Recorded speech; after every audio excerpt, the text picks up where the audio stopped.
Palubog na si Hariw. Ayan yung biwok. Daming dami pang basura, di pa nalilinisan. Yan, gawa ng bagyong Christine. Yan ang taas ng tubig. Mataas yung biwok namin, pero mas mataas yung tubig ngayon. Ayan. Puro basura.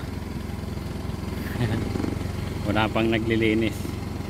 Kasi may bagyo pang parating, gaya niyan, may bagyo na naman. Bukas yata. May bagyong Nika. May mga nakuhang bato dito pang riprap nila.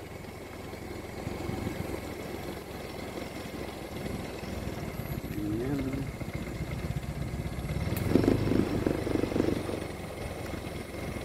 May nangingisda doon.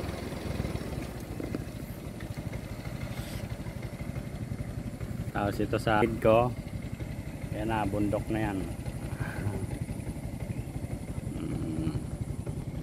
Bundok na.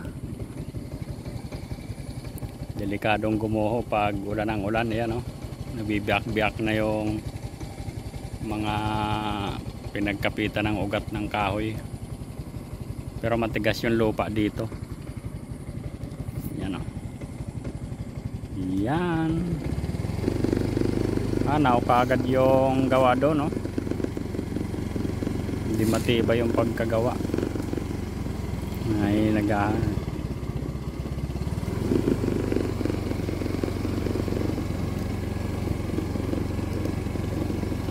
malinis na yung kabayo ko. Idaan ko kayo dito sa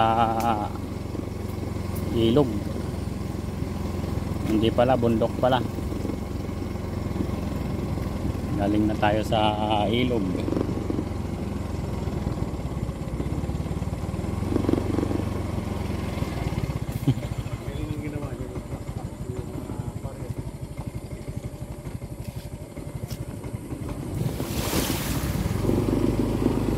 Iyon, no? Ito dito yun sa amin isla. Ito ang aming island. Ikot ko pa kayo dito. Ayun, oh. Pataas yan, papunta doon sa kabila.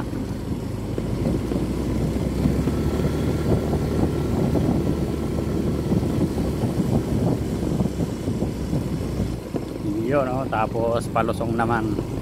Hangganan lang dito ang may hangganan dito ang kalsada. Yan, oh. Tapos palusong na yan doon. May tawang lalakad. Ang galing.